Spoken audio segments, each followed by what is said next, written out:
I want to talk about something that is very difficult for me to talk about, and it gives me the willies talking about this. And this is the injustices that you often see in academia. And there is a whole bunch of people that are openly speaking about them leaving academia with on YouTube, on different platforms.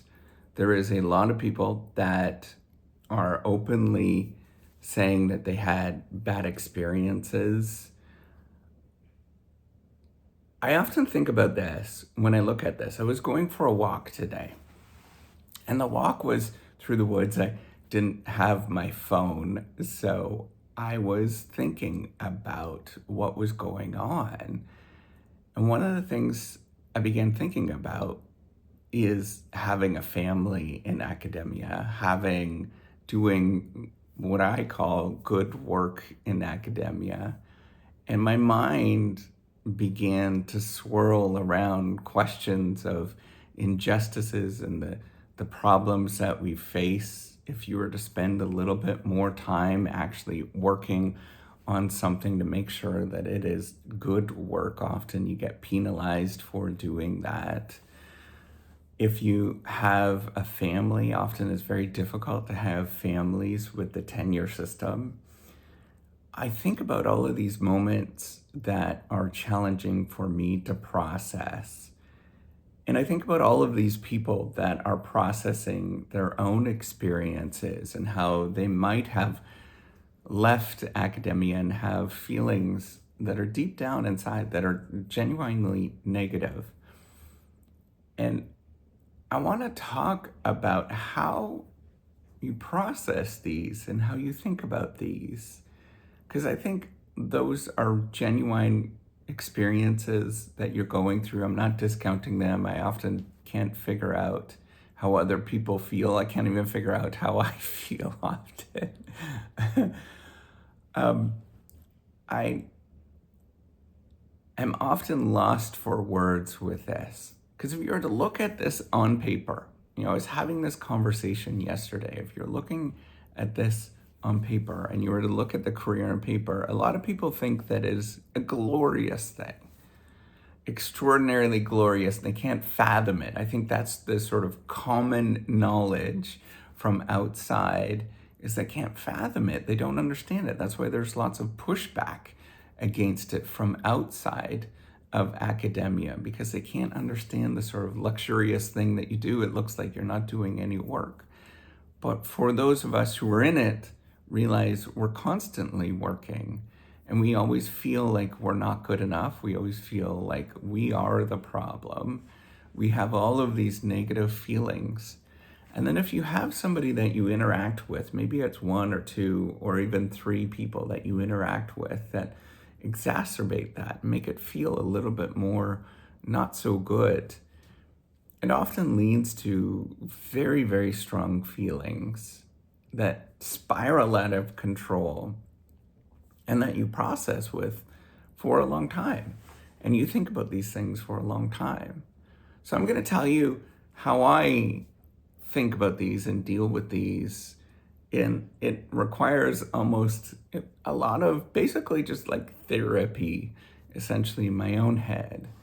And that's where I try to turn this around. And I try to, first of all, position myself in the moment. And I think about what a luxury, what a amazing thing that I actually get to do is to go out and discover things that other people may not be able to discover. And I think about this as what a privileged position. I think about myself. I grew up in a little town 4 hours from any university. My parents didn't finish high school. I was one of five. One of my sisters met a very tragic death. And I think about the position that I'm in of being this person that was perhaps in a moment that other people discounted. fact, I was in special ed for a long time. And I think about being in this privileged position of, for some reason, I'm balancing these two worlds in my head. I still think of myself as this kid in special ed that comes from a very orthodox family in a lot of ways, very tight-knit family. And I think about this, that in university was not at all understood, and it was thought of weirdos and crazy people and all that kind of stuff that went to, I'm being serious. It was just a weird world where there was people didn't understand it. And I come from that world, and it's deeply ingrained with me because I grew up for a long time. And then I'm in this other world where the only thing that matters is prestige and status and what paper that you're on, and what school you went to, and all of these kind of things that in my head I very much struggle with. And so I have learned to process some of these things by, first of all, situating myself in the moment where I look around and I think about just how privileged I actually am. To come up and to be in both of these worlds, where I still view myself very much as somebody that is in special ed. That is how I define myself. But also somebody that doesn't understand but is part of a system where prestige and status and all those things are here and they matter. And so I think of myself as being just privileged to be balanced in these two worlds. And I hope you find that moment of where you feel that you are privileged in some sort of way and what your particular gift actually is. And once you figure this out, that the struggles and all of those things that you went through actually were for a purpose, that there is something behind them, and you turn it around and you turn all of those things that you thought that it was a problem, you thought that you were experiencing something that was unusual, that you turn it around and you say, like, this is my gift. This is my thing, and I have to figure out how to deal with it because it's not going away. Those memories, all of those things that you experienced, all of those sort of things that you think that you're somehow a problem, they're not going away. And so you have to figure out how to deal with them. And then once you deal with these sort of struggles that you face and the challenges that you face, you have to figure out, how are you going to move forward given that? And that's where you have to take a step back and say, deep down inside, I know I was a good person. Deep down inside, that was part of my identity in some sort of way. How am I going to leverage that and think about it so that I feel good about myself? How am I actually going to embrace with open arms everything that I went through so that I can say that, yeah, I'm here. I'm good. I'm doing something. Even to this day, I still very much struggle with openly talking about many of these experiences that I go with. Many experiences I don't talk about because I don't think that I don't want to harm people unnecessarily, because I don't think that is a good way of going about life. But I think that I can grow and I can look at the world and situate just how privileged I am, that I live in this moment where I can do these things. Maybe I studied some stuff and I could take a step back and say, you know what? I love who I am. And I'm going to grow from this. And if I run into people and I run into situations that are uncomfortable to me, I'm going to smile through it. I'm going to say that, maybe, just maybe, I was doing the right thing.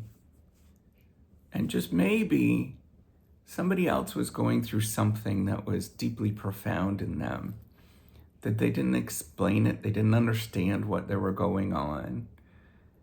But when I go through this, I'm going to maintain a boundary between me and who I am, and I'm going to embrace all of that.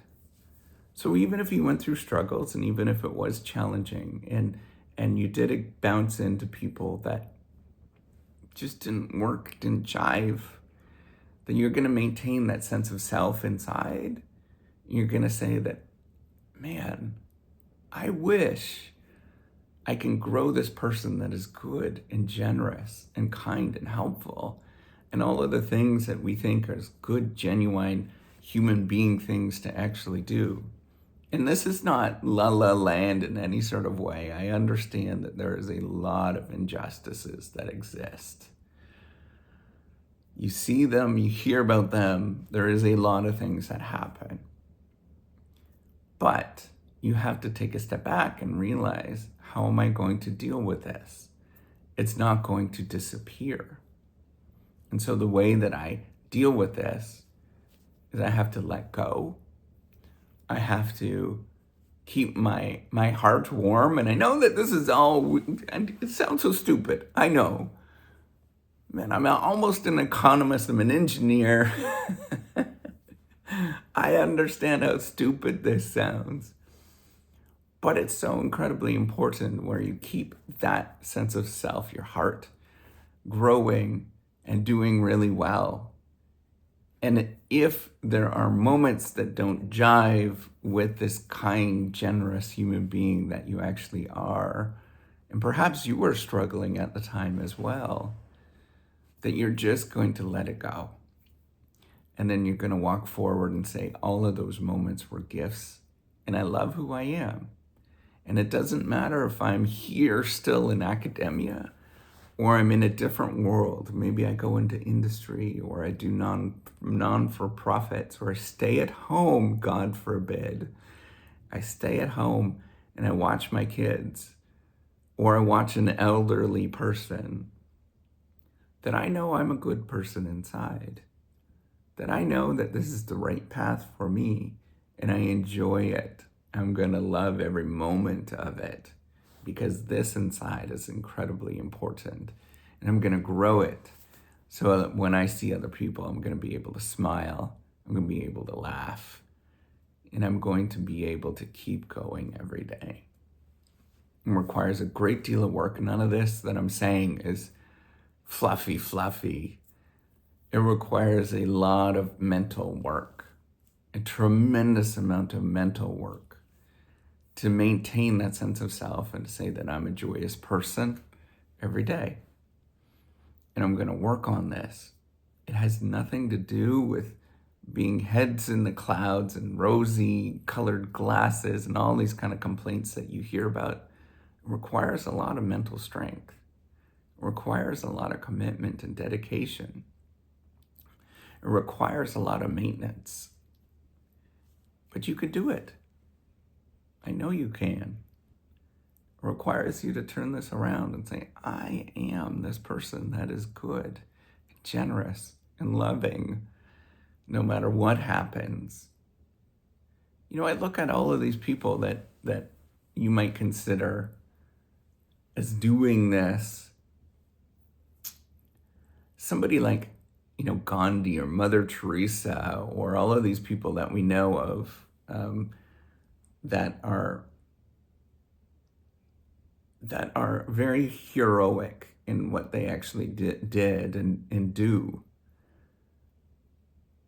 And it's nothing to do with simple things. Like, it's not rose-colored glasses. It's not dealing with things in a light manner. It's aggressively pursuing it. It is an aggressive thing. And it requires a lot of strength to keep going, recognizing that there's often injustices. 100 years from now, 500 years from now, there always will be injustices that happen. There's a lot of unfairness that happens in this world, not just in academia. And so you have to turn that situation around and say, I am going to deal with this head on and love who I am. That requires a lot of strength. Man, it is tough, but you get back up and you do it again every day. All right, take care and have a wonderful day. Bye.